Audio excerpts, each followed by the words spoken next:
자, 이번 시간에는 우리 제 77회 지난 11월 16일인가 시행됐던 시험이죠. FAT 1급 우리 이론 문제 실무 이론 평가 관련돼서 한번 같이 풀어보도록 할게요. 자, 여러분들은 요 문제지를 보시는 거 있으시면 문제지를 보시고 다운받은 문제지 보시면 되겠고, 저는 요 문제 하나하나 정리해 놓은 PPT로 여러분들과 함께 문제를 좀 같이 보도록 하겠습니다. 이해가 됐겠다. 자, 77회 기출문제 11월 16일 걸로 해서 제가 PPT로 잠깐 정리를 해놨어요. 여러분들한테 이거 문제를 설명해 주면서 제가 타이핑하면서 설명을 하려다 보니까 시간이 많이 가더라고요. 그래서 이렇게 녹화하는 방법을 좀 바꿨어요. 한번 보도록 하죠. 자, 1번 문제를 보시게 되면 제가 또 이렇게 하고 나니까 이제 화면이 더 크고 글자도 또렷하게 보여서 여러분들이 보시는 데에도 아마 녹화된 프로그램을 보시는 데에도 아마 보기가 좀 수월하지 않을까 싶어요. 1번 문제 한번 보겠습니다. 다음 중 회계의 주요 질적 특성 중에는 중에서 신뢰성의 하부 개념이 아닌 것은 하고 물어봤는데, 이 문제는 매번 말씀드리다시피 회계에서 나름 가장 중요한 이론 중에 하나이기 때문에 번갈아 가면서 연중에도 반복적으로 많이 출제되는 문제 유형 중에 하나예요. 그래서 회계 정보의 질적 특성이라고 얘기하는 것은, 우선 여기서 얘기하는 질적 특성이 뭘 뜻하느냐면요, 우리가 배웠던 그 회계 정보들이 있을 텐데 바로 그 회계 정보의 유용성을 뜻하는 거예요. 유용성. 즉 우리 배웠던 재무상태표, 재무제표 말씀드리는 거죠. 재무상태표 참고로 같이 보세요. 시험 문제도 잘 나오니까. 손익 계산서, 현금 흐름표, 자본 변동표, 그다음에 주석, 이렇게 5가지를 우리는 재무제표라고 배웠어요. 재무제표, 회사의 재산 상태를, 아니 회사의 재산과 관련된 일을 나타내는 여러 가지 표가 이렇게 5개가 있는 거예요. 그 질적 특성이라고 하는 것은 그 중에서도 유용성, 이러한 재무제표가 어떤 유용한 특성을 갖고 있는지를 설명하는 것인데, 얘는 크게 2가지의 근본적인 질적 특성, 유용성이 있어요. 하나는 신뢰성이고요, 하나는 목적 적합성이라는 걸 갖고 있답니다. 근데 이 신뢰성은요, 여러분들이 이해하실 때 배운 것과 연결해서 이렇게 기억을 해주시면 도움이 될 것 같아요. 첫 번째로는, 신뢰성이라는 것은 우리가 저런 재무제표를 만들 때 기업 회계 기준으로 해서 모든 자료를 작성하게 되면 신뢰성이 있다, 이렇게 판단된다는 얘기예요. 거꾸로 얘기해서 신뢰성이 있기 위해서는 우리 회계를 담당하는, 또 회계를 업무를 수행하는 모든 사람들이 기업 회계 기준에 따라서 모든 것을 갖다가 작성하고 만들고 그다음에 등등 해야 한다는 것을 뜻한다는 뜻이에요. 그래서 얘를 갖다가 우리는 회계의 구분으로 따지면 재무회계가 여기에 해당이 돼요. 반면에 목적 적합성이라고 하는 것은, 얘는 어떤 특별한 원칙이 있는 것이 아니라 회사의 기업 경영과 관련돼서 어느 정도의 틀이 정해진 규칙이 없이, 보통 우리가 원가 관리 회계 여기에 많이 적용되는 건데, 기업 경영을 위한, 경영자를 위한 정보들을 만들 때 주로 적용된다고 보시면 이해하기는 아마 좀 쉽지 않을까 싶어요. 그래서 여기는 원가관리 회계 또는 원가회계라든지, 여기 신뢰성은 기업회계, 재무회계, 기업회계 기준에 따라서 만드는 것이다, 이렇게 기억을 하시면 되겠고요. 기본적으로 여기 가장 근본적으로 중요한 질적 특성, 이 신뢰성과 목적 적합성, 이렇게 구분이 되는 거고요. 여기는 그 근본적으로 중요하게 여겨지는 질적 특성, 그걸 보강해주는 보강적 특성이라고 부르는 게 요 세 가지가 있는 거예요. 그걸 여기서 신뢰성의 하부 개념을 바로 보강적 특성을 갖다가 설명한다는 얘기죠. 물론 지금 결과론적으로 보면 신뢰성, 목적 적합성, 문제에서는 신뢰성이라고 나왔으니 요 밑에 있는 그 보강적인 특성, 하부 개념 세 가지를 갖다가 구분해서 아닌 걸 찾으면 답은 예측같이 2번이 되겠죠. 그죠? 자, 그렇다면 간단하게 이걸 정리를 다시 한번 해드리면 신뢰성은요, 표현의 충실성이 보강적 특성이라는데 표현을 갖다가 재무제표에 표현하는 그런 표현들은 기업 회계 기준에서 제공된 그런 표현을 쓰라 이런 뜻이고요. 검증 가능성은 기업 회계 기준에서 우리가 회계 간단하게 회계 원리를 배웠잖아요. 차변의 합계금액과 대변의 합계금액은 반드시 일치해야 된다. 이건 누가 작성을 하더라도 똑같아야 돼요. 또한 회계 처리를 했을 때에도 회계 기록을 갖다가 처리했을 때에도 누가 기록을 하던 누가 그걸 감사를 하던 똑같아야지 아 이게 잘못됐다 틀렸다 또는 잘됐다 맞았다 이런 걸 구분할 수 있잖아요. 그래서 그렇게 누구나가 똑같이 배운 내용으로 검증을 하다 보면 신뢰성이 높아진다는 걸 의미하는 거예요. 거기다 중립성은요 누구의 말을 듣고 회계 기록 회사의 재무제표를 작성하는 것이 아니라 기업 회계 기준에 따라서 회사에서의 거래가 발생하게 되면 그걸 갖다가 그대로 기록하게 되면 누구의 외부의 압력 없이 기업 회계 기준에 따라서만 기록하게 되면 중립성이 바로 그 신뢰성을 더 높여주는 보강적인 특성이 된다고 설명을 하는 것이라는 얘기죠. 재무제표 그러면 재무회계라든지 기업회계 기준에 따라서 작성을 하게 되면 신뢰성 있는 재무제표는 되겠는데 만약에 신뢰성이 있는 재무제표임에도 불구하고 그 재무제표의 목적 적합성이 없다면 얘는 전혀 없다 이런 것이 내용이 없다면 그래도 그 재무제표가 신뢰성이 있는 재무제표냐? 절대 그런 건 아니에요. 이런 경우에는 모든 재무제표 그게 재무회계가 되었던 여기서 얘기하고자 하는 여기 원가회계가 되었던 간에 양쪽 다 갖고 있어야지 돼요. 한쪽이 아예 없다면 그것은 유용한 그 다음에 질적 특성이 될 수 없다는 얘기죠. 그러나 두 개 중에서 재무회계는 신뢰성이 좀 더 우선한다 이렇게 생각하시면 되겠고요. 원가회계 같은 데서는 목적 적합성이 경영자가 원하는 목적에 더 가깝다 얘가 더 우세하다 뭐 그런 정도의 차이지 모든 재무지표라든지 재무회계에는 신뢰성과 목적 적합성 두 가지를 다 갖고 있어야 됩니다. 두 가지 공통점이라면 비교 가능성 어떤 재무지표가 됐던 어떤 회계자료 분석자료가 됐던 비교 가능성을 갖고 있어야 된다는 것은 공통사항이라고 얘기를 하는 거죠. 자 이렇게 해서 1번 문제에 대한 회계의 주요 질적 특성 하부 개념 아닌 거 이렇게 설명을 해드렸고요. 참고적으로 이거 꼭 외우셔야지 돼요. 여러분이 지금 회계 FAT 1급 과정을 배우시고 있지만은 다음 2급 TET죠. TET 2급, TET 2급 회계 공부하면서 자격시험을 준비하시는 분이라면 반드시 암기가 되어 있어야 할 내용이랍니다. 지금 보시고 잠깐 한번 외워보시는 것도 나쁘지 않죠. 잠깐 멈춰놓고 자 그렇게 설명을 해드렸고요. 그 다음에 두 번째 문제로 넘어가죠. 자, 두 번째 문제를 보니까 다음 중 손익계산서에 대한 설명으로 옳지 않은 것은 이라고 되어 있는데 손익계산서 회사에서의 중요한 용어는 일정 기간이 되겠죠. 일정 기간 동안에 그 장사를 잘했는지 못했는지 이익을 얼마나 남겼는지 그걸 우리는 회계용어로 경영성과라고 얘기를 해요.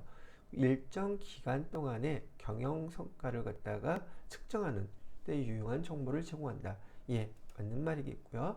두 번째, 매출액은 총 매출액에서 매출 할인, 매출 환입, 매출 애누리를 차감한 금액으로 한다. 예, 이것도 마찬가지로 이 손익계산서의 손익구분이라고 부르는데 여러분이 FAT 1급, FAT 2급이나 1급이나 여러분들이 회계 공부하는 데 있어서는 기초 과정에 속해요.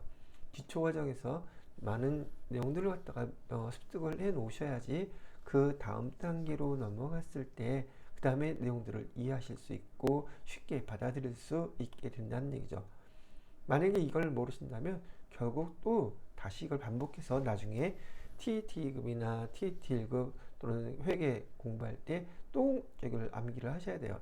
또 기본적인 것이기 때문에 1번 문제에서 말씀드렸던 것처럼 재무제표에서는 반드시 암기해야 될 사항 중에 하나가 바로 요 손익 구분이에요. 그래서 손익 구분 표시를 보게 되면 손익계산서의 순서를 나타내고 있죠. 여기서 매출액에서 매출 원가를 빼면 매출 총이익이 나온다. 그 나온 금액에서 판관비를 빼면 영업이익이 나온다. 여러분이 FAT 1급에서도 영업이익에 대한 문제가 많이 출제돼요. 특히 이론 문제에서. 그러면 영업이익이 어떤 절차를 거쳐서 이 영업이익이 계산되는 줄을 모르면 이걸 외워놓지 않은 상태에서 영업이익이 어떻게 계산하는지를 판단할 수 없다는 말이죠. 그래서 여기 구분 표시에서 매출액부터 당기순이익까지 순서대로 꼭 암기를 해 놓으셔야 됩니다. 이거는 해도 되고 안 해도 되고가 아니라 반드시 암기해 놓으시면 여러분 자격증 따는데 아주 큰 도움이 되실 거라는 걸 얘기해 드리는 거예요. 자, 그렇다면 요 2번 보기하고 뭐가 다르냐? 여기 손익구분에서 나타나는 요 매출액 있죠? 이게 바로 순매출액을 의미하는 얘기를 하는 거죠. 순매출액. 뭘 얘기한다고요? 순매출액. 손익계산서에서는 이렇게 여기 손익 구분 표시할 때 매출액은 순매출액으로 여기 금액을 기록해 주셔야 되고 표시를 해 주셔야 돼요. 근데 대부분의 실제 회사에서는요, 뭐 상품이 됐던 제품을 판매하게 되면 그 매출액은 총 매출액으로 표시가 돼요. 그 중에서 매출 할인을 했건 매출 환입을 했건 매출 에너지를 했건 그 밑에다가 그 금액들을 다 표시해서 그 결과 순매출이 나오도록 한단 말이죠. 그래서 얘를 갖다가 구분해 보면은 이렇게 된다는 얘기예요. 총 여기 매출액으로 한번 해볼까요? 총 매출액이 1,000원이라고 가정했을 때 그 중에서 매출 환입이 10원이 있었고 매출 에너지 20원 있었고 매출 할인 뭐 70원 있었다, 이렇게 가정을 하게 되면 순 매출액은 얼마인가요? 그래서 이렇게 900원으로 표시되게끔 만들어져 있단 말이죠. 그리고 이렇게 총 매출액에서 요 순매출액을 계산하는 과정에 매출 환입, 매출 에너지, 매출 할인 요 세 개를 차감하고 표시하게끔 되어 있는데, 이게 우리가 보통 회계 이론에서 총액법이라는 용어를 많이 써요. 여기서 보시게 되면 수익, 비용, 총액으로 표시하라고 되어 있고 총액주의라고 되어 있죠. 이게 총액주의의 기본적인 예인 거예요. 총매출액 발생한 거 다 쓰세요. 그 다음에 이렇게 차감하는 항목들이 발생하면 그거는 그것대로 별도로 다 써주세요. 그런 다음에 순매출액 표시해 주세요. 그래야지 추적 가능성이 생기기 때문에 기업회계 기준에서는 우리 총액주의로 표시를 하게 되어 있답니다. 비용도 그렇고 그다음에 수익도 그렇고 나중에 또 나오겠지만은 또 수업 때 얘기하는 내용처럼 우리 그죠, 자본도 그렇고 부채도 그렇고 얘네들은 다 총액주예요. 근본적으로 자본도 총액주의로 기록하게 되어 있어요. 그래서 여러분들한테 순액주의 회계에서 순액주의라고 얘기 나오면 그건 거의 틀릴 가능성이 높아요. 왜요? 우리 재무회계에서는 우리가 배웠던 재무상태표의 자산, 부채, 자본이 다, 그 다음에 또 손익계산서에서의 수익, 비용이 다 총액주의예요.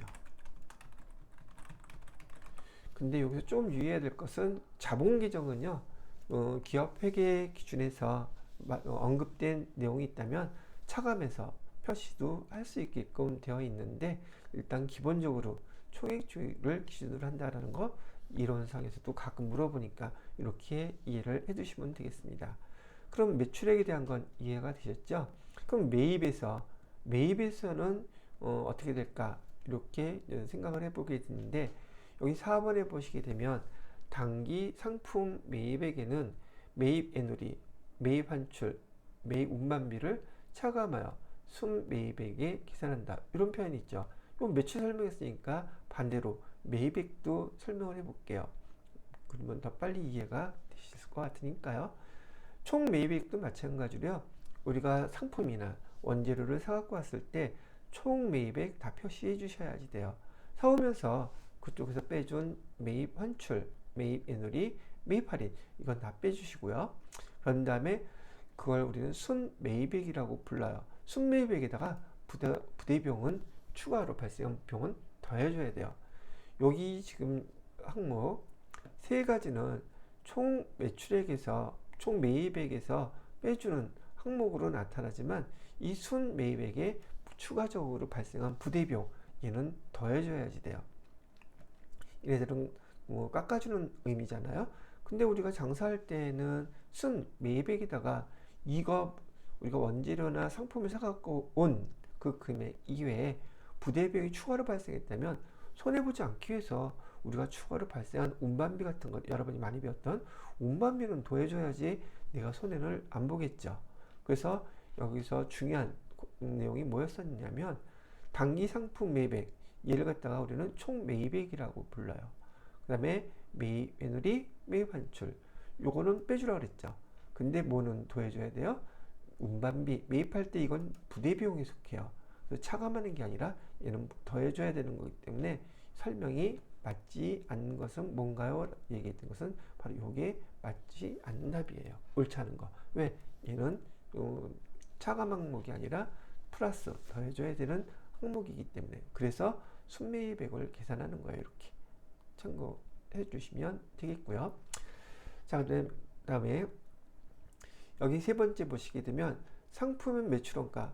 요것도 여러분이 여기서는 이런 말로 나오기도 하고 또 실제 계산 문제로도 많이 활용되는 문제 그 항목이기 때문에 얘도 반드시 암기를 해 놓으셔야 돼요. 왜냐하면 얘는 이제 손익계산서의 구분 표시 요거를 암기하시면서 여기에 해당되는 거, 즉 여기 매출원가 있잖아요. 매출원가 계산할 때 손익계산서에서 매출원가 계산할 때 사용되는 방식이 바로 얘기 때문에 그래요. 그래서 요 내용 외우시면서 매출원가는 그럼 어떻게 계산하나요? 이렇게 물어봤을 때 상품 규정에서요. 기초 재고액에다가 이게 아니죠. 기초 재고액에다가 단기 매입액 얘는 더해주고요. 더하기. 그 다음에 여기 기말 재고를 빼주게 되면 그 차액이 바로 매출 원가가 돼요. 지난번 배웠던 것처럼 예를 들어서 기초재고라는 것은 상품 규정에서 기초재고라는 것은 작년에 팔고 남았던 재고를 얘기하는 거예요. 기초재고가 100이 있었고 올해 장사를 하기 위해서 추가로 사온 재고액이 900이 있었다면 그 다음에 연말이 되었을 때 창고에 가서 재고가 얼마치 남았는지 봤더니 200이 남았다고 가정했을 때 그러면 우리가 그 한 해 동안 팔 수 있었던 상품의 값어치는 100, 900, 1000이었겠죠. 1000이었는데 창고에 가서 지금 조사를 해보니까 200밖에 안 남았다. 그럼 나머지 차이가 나는 800은 어디 갔을까요? 걔 이름을 우리는 매출 원가라고 부르고 금액은 800이에요. 이렇게 한단 말이죠. 그럼 매출 원가 계산된 거를 여기다 갖다가 집어넣고 매출 총 이익을 계산한다는 얘기랍니다. 이해가 되셨죠? 그래서 여기 상품 매출 원가는요, 얘는요, 기초 상품 재고의 단기 상품 매입액에서 그다음에 기말 상품 재고에 뺀다. 그래서 여러분들한테 수업하면서 여러 번 말씀드렸던 것처럼 이렇게 그냥 글자로 되어 있는 그 수식을 기억하는 것보다는 이렇게 우린 총계정 원장의 모형으로 그림으로 기억해 놓는 것이 정확하고 활용도도 높고 그다음에 잘 여러분들이 활용할 수가 있다는 거예요. 자, 그래서 이번 문제에서는 여러분이 몇 회차 문제를 푸시던 앞으로 푸시던 또 연습하던 제 FAT 1급 과정 요 기출문제만 한 세네 번 풀어봐도 이해가 엄청 많이 등장한다는 것을 아실 것이고요. 시험 문제에서 요구하는 것, 여러분들이 FAT 1급 과정에서 반드시 알아야 될 것이라고 이렇게 문제를 반복해서 많이 낸다는 걸 참고해 주시면 좋을 것 같으네요. 자, 2번 문제는 이렇게 하고요. 다음 3번 문제를 한번 넘어가 보도록 할게요.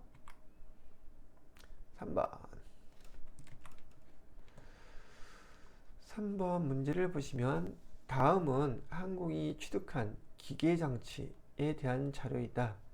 기계장치의 취득원가, 기계장치 취득원가는 얼마입니까? 라고 물어보고 있어요. 그래서 기계장치 구입대금, 기계장치 설치비, 그 다음에 기계장치 운송비용, 그 다음에 기계장치 시운전비 이렇게 나와 있네요. 자, 우선 기계장치 하면 여러분들이 계정을 재무상태표에서 자산, 부채, 자본 이 계정도 나중에 반드시 암기를 하셔야 될 부분이긴 한데 일단 얘가 어느 자산에 속하는지를 구분할 줄 알아야 되겠죠. 자, 얘는 유동, 비유동 자산에 속하고요. 비유동 자산 중에서도 유형 자산에 속하는 계정이에요. 유형 자산에는 토지, 건물, 차량 운반구 뭐 등등 있는 거 기억하시죠? 그런 정도는 순서대로 기억을 해 주셔야지 돼요. 이 기계장치는 유형자산에 속하는 계정이고요. 이 유형자산 관련돼서는 여러분들이 학습하실 때 어떻게 기억을 하셔야 되냐면 얘기해 주셨던 것처럼 유형자산의 특징은 우리 회사에서 사용 목적으로 사오는 것들이에요. 그 사용 목적이란 용어 대신에 시험 문제에서 또는 설명할 때 영업용이란 말로도 많이 사용하고 업무용이란 말로도 사용을 많이 해요. 그래서 이 유형자산은 회사에서 필요한 목적으로 사오는 자산들을 얘기하는데 뭐 회사에서 필요해서 사갖고 오는 이 자산들의 특징이 뭐냐면 1년 이내 쓰고 마는 것들이 아니라 1년 이상 쓰는 것들을 주로 사갖고 와서 분류를 해놓은 계정들이라는 거죠.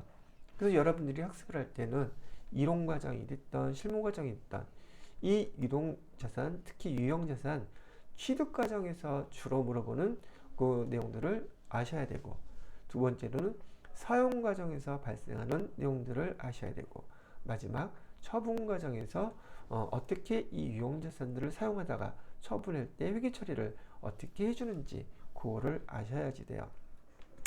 자, 그러면 여기서 보시게 되면 취득 원가를 물어봤는데 취득 원가는 이 취득 과정에서 지금 발생한 거 부대비용이 여기서의 물어보는 질문이에요.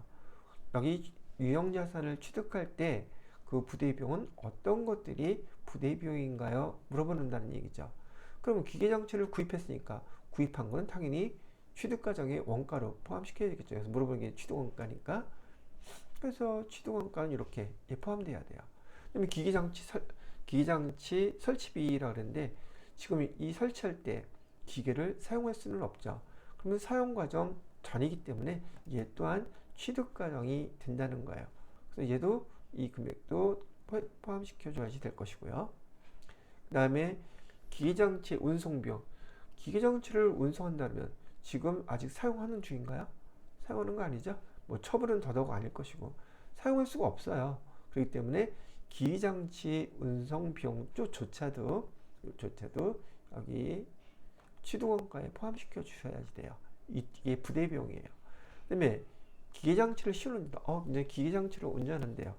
작동이 되나 안 되나. 근데 얘를 사용하는 거예요. 시험하는 거예요. 사용이라는 것은 제품을 실제로 생산해서 판매할 목적으로 생산해 내는 것을 의미하거든요. 근데 여기는 지금 그게 아니죠.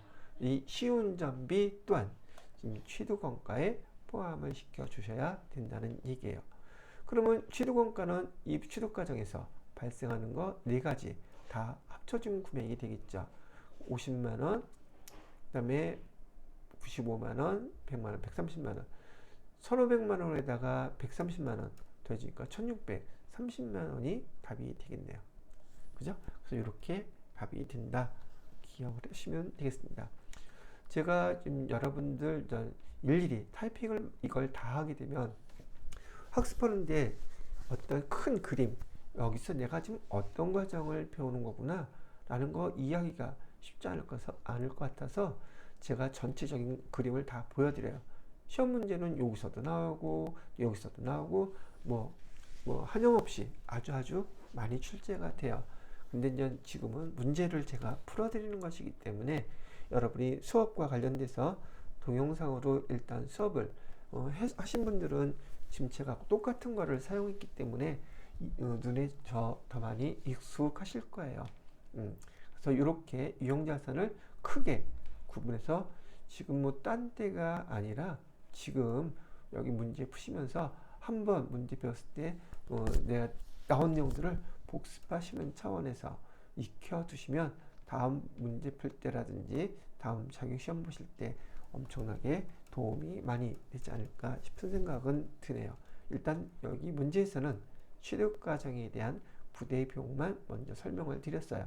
그 중에서도 기계장치, 시험 문제 잘 나오는 유형자산은 이렇게 부대 비용에 관련된 거요. 여기 건물 아니면 기계장치, 건물이 주로 많이 나오기도 해요. 건물과 기계장치가 주를 이어서 여기 부대 비용이 어떤 것인지 구분해서 이렇게 금액으로 알아보라고 나오는 문제가 잘 나온다는 얘기죠. 자, 여기까지 마무리를 해드리고요. 다음은 4번으로 넘어가 보도록 할게요. 4번 문제.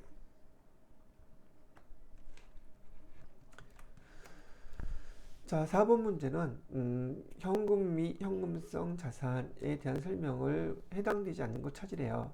근데 아까 말씀드렸던 것처럼 이번 회차에 나온 출제된 문제 중에서 아까 손익계산서의 손익구분, 그 다음에 매출원가 계산 방법 말씀해 드렸죠. 예, 걔는 손익계산서, 우리 재무제표 중에서 손익계산서의 손익구분 외우는 거 아주 기본적인 사항이에요. 여러분이 회계를 담당한다면 실무 업무를 보던 자격시험을 보던 회사에서 실제 업무를 보던 간에 반드시 알고 있어야지 남들 회계를 똑같이 배운 사람들과 대화할 때 나름대로 인정을 받을 수 있고 뿌듯하다 이런 얘기죠. 자, 보시게 되면 자산은 유동자산과 비유동자산으로 구분된다는 거 설명해 드렸고요. 유동자산은 크게 또 당좌자산과 재고자산으로 구분을 해요. 그 중에서 이 당좌자산은 당좌자산의 말뜻이 현금화 시킬 수 있는 자산, 판매 과정 없이, 여기다 한번 써놓을까요? 이건 용어 처음 배운 지 얼마 안 되신 분들은 자꾸 까먹으시더라고요. 당좌자산이 뭐예요? 이렇게 물어보게 되면 당좌자산이 머뭇 용어가 일반적으로는 자주 사용되는 용어가 아니어서 그래요. 판매 과정 없이 현금화 할 수 있는 자산을 우리가 회계에서 뭐라고 부르기로 했냐면 당좌자산이라고 불렀어요. 그럼 비교해서 재고자산을 보면 재고라는 것은 재고자산에는 우리가 상품, 제품, 정보 이런 거 있다는 거 배우셨죠? 상품만 갖고 볼게요. 상품은 우리가 판매할 수 있잖아요. 근데 판매가 되지 않고 우리가 갖고 있으면 걔를 우린 재고자산이라 그래요. 그래서 재고자산의 말뜻은 판매 가능한 상품, 제품을 얘기하는 것이고요. 당좌자산은 판매 과정. 얘네 보시는 것처럼 현금, 당좌예금, 보통예금 여기 있는 것들 다 회사에서 돈으로 회수할 수 있는 것들이에요. 그죠? 근데 판매 과정이 필요한가요? 판매 과정이 필요 없어요. 바로 현금화할 수 있는 자산들을 우리는 묶어서 이렇게 당좌자산이라고 부르는 거예요. 자, 그렇다면 이 문제에서 현금 및 현금성 자산을 물어봤는데 현금 및 현금성 자산에는 크게 여기 기본적으로 기초적으로 여러분이 암기되어 있어야 되는 규정은 세 가지예요. 현금, 당좌예금, 보통예금. 여기 보시게 되면 보기에서도 보통예금 있죠, 당좌예금 있죠. 그다음에 타인 발행수표. 우리 예를 들어서 당좌수표라 그러면 타인 발행수표는 우리 뭘로 구분하기로 배웠죠? 타인이 발행한 제3자가 발행한 수표는 은행감은 바로 현금으로 바꿔주기 때문에 얘는 현금이에요. 그러니 당연히 이 안에 들어가는 항목이라는 얘기죠. 그럼 답은 금방 나왔죠? 답은 어떤 거예요? 여기 취득 당시 만기가 4개월인 금융상품. 여기 보시게 되면 금융상품이라고 나와 있는 거 보이시나요? 근데 여러분이 현금 및 현금성 자산을 구분하게 되면 지금 이렇게 구분되어 있는 거잖아요. 현금성 자산. 이렇게 구분이 되어 있는 거 두 개를 묶어서 이렇게 표시를 하고 있는 거란 말이죠. 근데 여기에 현금성 자산이라는 거 배웠던 것처럼 여기에 대표적인 현금성 자산은 어떤 게 있느냐면 단기 금융 상품 중에서 우선 단기 금융 상품이 뭔지 모른다고요? 보통 예금이라고 생각해, 예금이라기보다도 뭐라 그럴까? 단기 금융 상품, 정기예금 설명할 때 지금 1급 정도 수준에서는 정기예금 또는 정기 적금 생각하면 돼요. 얘네들은 보통 1년이 만기잖아요. 이런 경우에는 단기 금융 상품이에요. 얘를 말로 풀어서 쓰게 되면 무슨 얘기 되죠? 가입을 했든지 취득을 했든지 1년 이내 현금화 할 수 있는 자산을 우리는 단기 금융 상품이라고 불러요. 가입 1년 이내가 키워드죠. 그러면 1년 이내 현금화되면 다 단기 금융상품이라고 부르나요? 근데 여기서는 예외가 좀 있었어요. 무슨 얘기가 있냐면 이 단기 금융상품은 앞에 말이 더 중요해요. 3개월 넘고 1년 이내 현금화할 수 있는 자산들을 현금화할 수 있는 자산을 우리가 단기 금융상품이라고 부르는 거거든요. 그러면 1개월 1일부터 1일 이내서부터 예를 들어서 3개월 이내 현금화 되는 것들, 현금화 되는 자산은 우리 뭐라고 부르기로 했냐면 얘가 바로 현금성 자산이라고 부르기로 했단 말이에요. 요 단기 금융상품에 속한 것 중에서 여러분이 키 포인트로 잘 기억하셔야 될 게 3개월 이내예요. 3개월 이내에 현금화가 되는, 예를 들어서 정기예금, 정기적금이라면 예금만 가지고 따졌을 때 걔는 단기 금융상품이 아니라 현금성 자산에 속한다는 거예요. 이해가 되셨나요? 근데 여기 보시게 되면 취득 당시 만기가 4개월이라 했죠. 4개월인 금융상품. 지금 제가 여러분 이해를 돕기 위해서 쉽게 하라고 정기예금, 정기적금을 했는데 여기 취득 가입했을 때 3개월 이내에 현금화할 수 있는 자산에는 채권도 있어요. 뭐도 있다고요? 채권이요. 채권도 있다. 이렇게 기억을 해두시면 좋을 것 같아요. 이러면 단기금융상품과 여기 현금성 자산 구분하는 거 일부분은 좀 이해가 되셨을 거라고 생각을 해요. 되셨죠? 이거 되게 중요한 내용이에요. 현금성 자산. 아셨죠? 자, 여기도 제가 특히나 기출문제 풀 때 제가 반복해서 요 수업 시간 때 사용하는 요 표를 자주 보여드리는데 이거 필수 암기사항입니다. 지금 제가 요 유튜브 채널을 여러분들이 해달라고 해서 잘 활용하고 이렇게 하게 된 게 벌써 2, 3년 됐는데 제가 유튜브 채널에 이런 어떤 편집이라든지 이런 걸 못해요. 그래서 오리지널로 그냥 보이는 대로 녹화만 해서 이렇게 수업을 진행해 드리는데 제가 유튜브 채널에서 어떻게 링크 그걸 누르면 여러분이 제 녹화된 수업들 중에서 바로 연결돼 가지고 그 자료를 볼 수 있게끔 하는 걸 좀 배우고 있거든요. 그래서 그걸 여러분 유튜브 그 동영상 밑에 채널을 어떻게 선택해서 바로 여러분한테 도움이 될 수 있는 동영상으로 옮겨갈 수 있도록 하는 걸 갖다가 해놓을 테니까 조만간에 아마 할 거예요. 하게 되면 여러분이 참고해서 보시면 되겠습니다. 지금 이거 재무상대표 이렇게 많은 걸 어떻게 다 외워요? 그렇게 울지 마시고요. 그래도 해야지 돼요. 근데 손쉽게 여러분이 그나마 시간만 1시간 정도만 시간을 내주시면요, 이거 엄청나게 회계에서 중요한 내용이랍니다. 이 재무상태표가.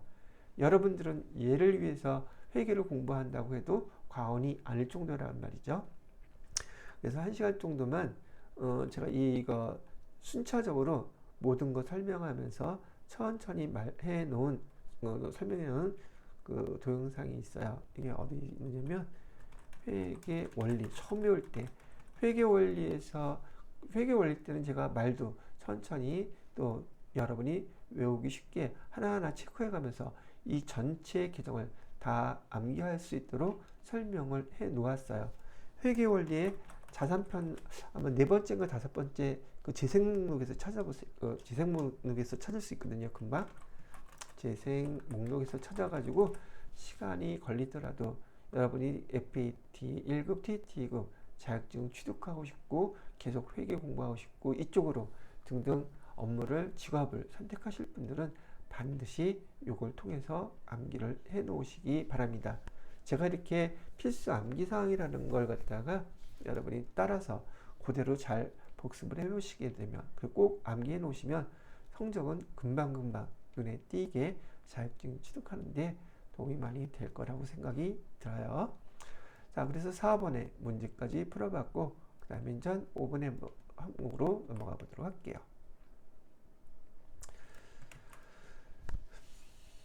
자, 5번 문제는 2024년 손익계산서 이자 비용이 50만 원이라고 할 때요. 항공의 2023년 말과 2024년 말 재무상태표 관련 계정이 다음과 같을 때 2024년 현금으로 지급한 이자는 얼마가 되겠습니까? 라고 질문을 하고 있네요. 아마 많은 분들이 이 문제 엄청 당황하셨을 거라고 생각이 들고 제가 문제 설명을 나가면 쭉 문제를 보니까 틀린 분들이 꽤 많을 것 같다는 생각이 들었어요. 즉 난이도가 좀 높다는 생각이 든다는 얘기죠. 회계 1급을 여러분이 공부하는 과정에서.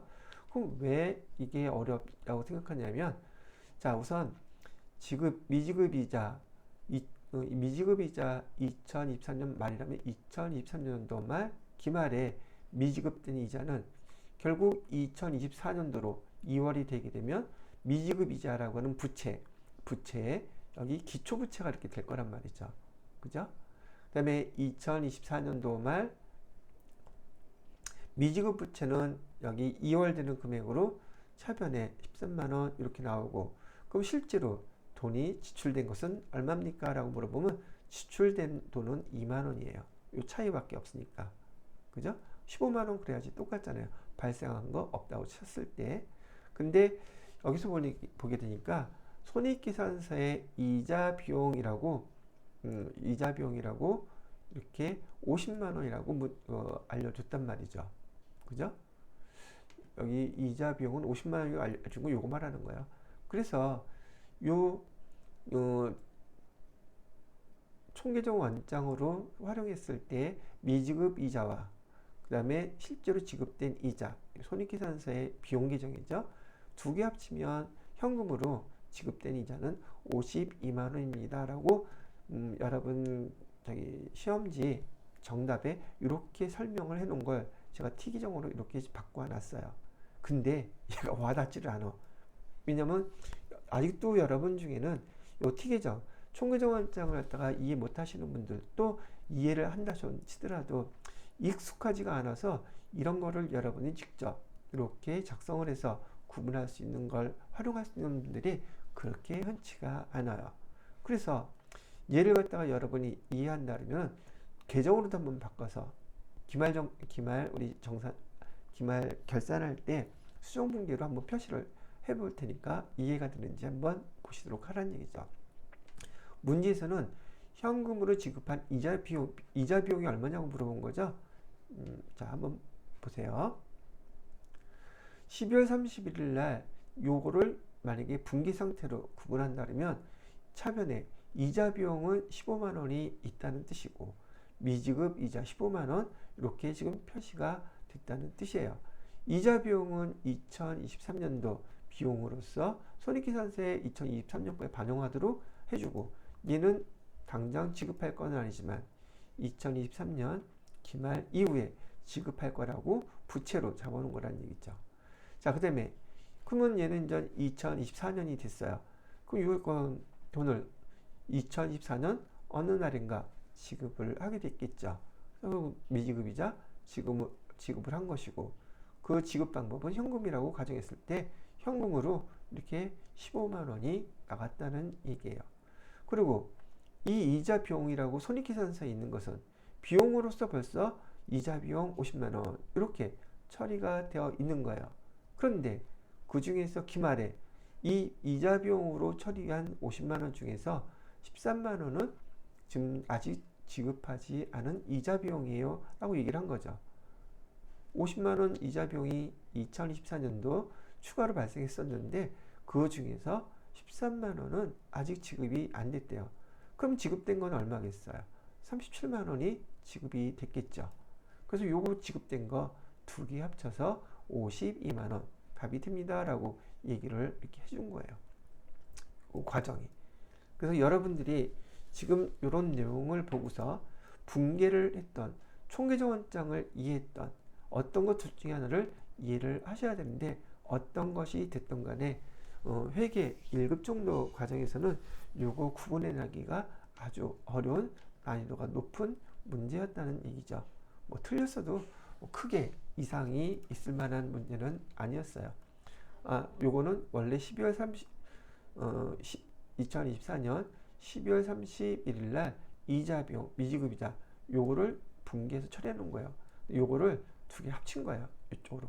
그래서 이렇게 하나 이렇게 되는 걸 여러분이 이해하기 쉬우시라고 50만 원을 한꺼번에 써놓고 이렇게 나누어집니다 라고 설명을 해 드린 거란 얘기죠.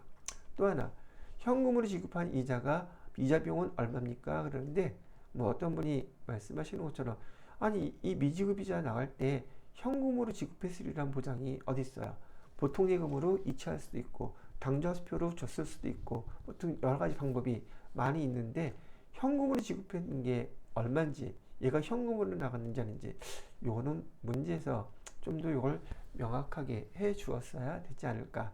근데 그냥 나머지 이렇게 지출된 금액은 현금이라고 가정을 했겠거니 라고 이해하고 풀 수는 있겠지만, 좀 섬세하신 분들은 얘가 현금이 아니라 보통 예금이라든지 당좌수표라든지 이렇게 나갈 수도 있는데 얘가 어떻게 다 현금으로 나갔다고 저는 장담할 수 있나요? 이렇게 얘기한다면 좀 그렇죠. 그래서 문제에서 요거까지 현금으로 지급된 것이다 거에 대한 것들을 조금 더 자세히 조금 멘트를 남겨줬으면 헷갈리지 않을 수도 있었겠구나 라고 생각은 하지만, 또 회계 공부를 하시는 분들이라면 이런 과정이 이걸 현금으로 나간 것으로 보고서 계산을 해달라는 얘기였겠구나 이렇게 이해하셔도 좋을 것 같으네요. 하여튼 이 문제는 난이도가 아주 높은 문제였어요. 자, 그 다음 6번 문제를 한번 볼까요? 6번 문제는 다음은 업무일지 중에 일부인데 나의 회계 처리를 할 때 기존 과목으로 옳은 것은 그랬네요. 여기 가는 여기 있죠? 정기 간행물 구독료 지출, 이건 도서인세비 말하는 거겠죠? 도서인세비 여기 있네요. 두 번째, 직원들의 서비스 교육회 때 교육훈련비 말하는 거겠네요. 교육훈련비. 답은 4번이죠. 조금 전에 5번 문제처럼 지금 정말 난이도가 제가 볼 때는 높은 문제도 있는가 하면, 기본적으로 여러분이 풀 수 있는 문제들 이렇게 있는데, 재무회계 문제가 여러분들이 지금 FAT 1급에서 7문제가 출제되죠. 그 중에서 대여섯 개만 맞춰도 성공했다고 보시면 될 것 같아요. 이런 문제도 나오니까 어려운 건 어쩔 수 없지만 문제를 1번부터 재무회계 관련해서 7번 문제까지 쭉 훑어보시면서요, 성적을 합격 가능 점수대에 도달하기 위해서는 쉽게 금방 풀 수 있는 문제들부터 먼저 풀어보시는 게 좋을 것 같아요. 한번 쭉 시험 시작하고 이런 문제 한번 쭉 훑어보시면 아마 금방 찾을 수 있으시지 않을까 싶어요. 금방 나오는 답들이니까 보면은. 자, 그 다음에 재무회계 마지막 문제네요. 이거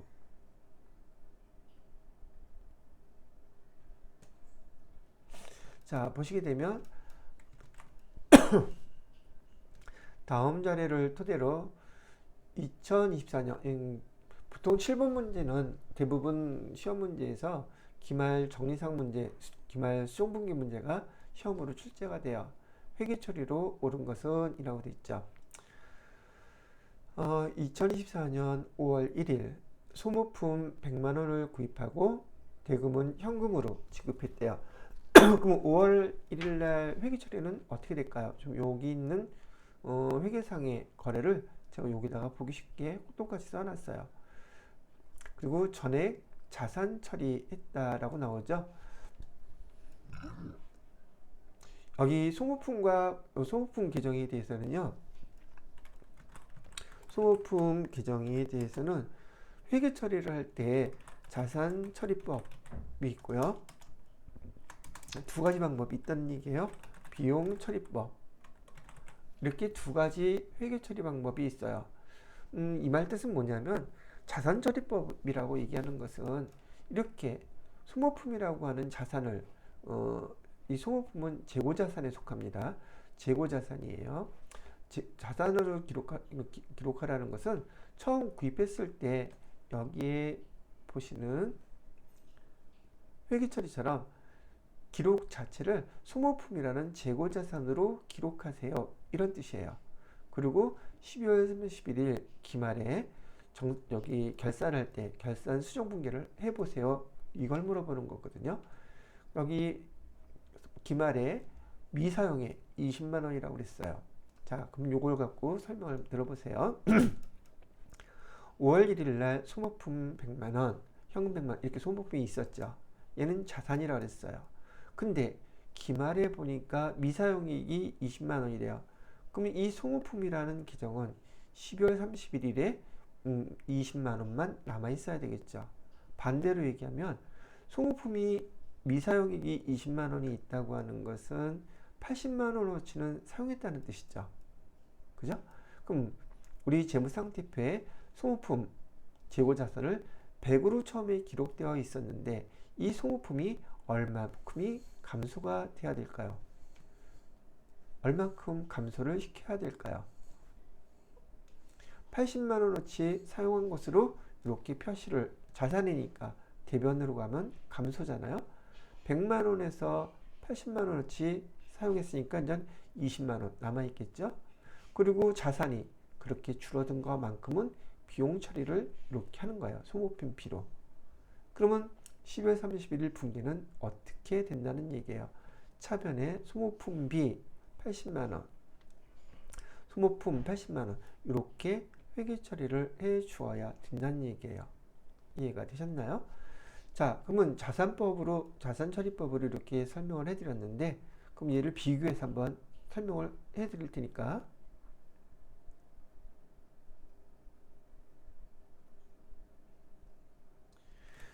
설명해 드릴 테니까 이걸로 복습 끝내시기 바랍니다.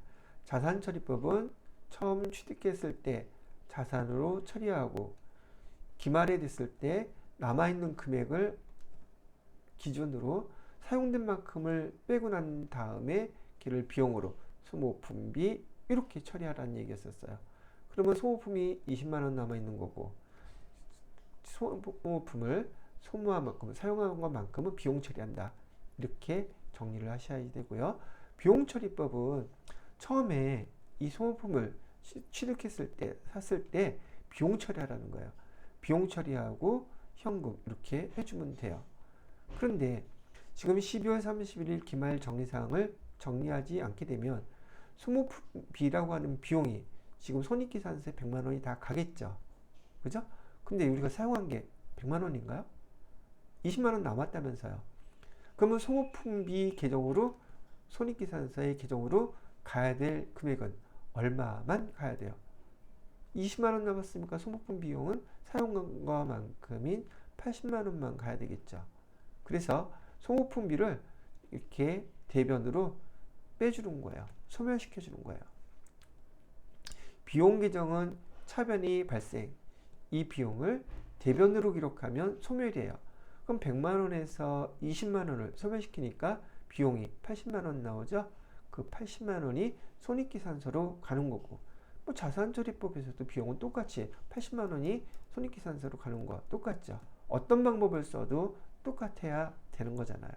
그리고 여기 지금 소모품 얼마 남았다 그랬어? 미사용액 20만 원. 20만 원 있었구나. 이렇게 기록하면 된다는 얘기죠. 근데 12월 31일 날 자산처리법으로 하는지 비용처리법으로 하는지에 따라서 회계가 처리가 달라지죠. 결산분기가 요걸 주의하시라는 얘기예요. 그래서 회사에서는 보편적으로 이렇게 자산처리법을 많이 사용하지 않고요. 대부분 여기 비용처리법으로 많이 사용합니다. 실무 업무에서는. 그래서 이렇게 처리해 놨다가 남아있는 거 확인하고 이렇게 남아있는 소모품만큼 써주고, 자산이니까 써주고 비용을 그만큼 빼주기만 하면 돼요.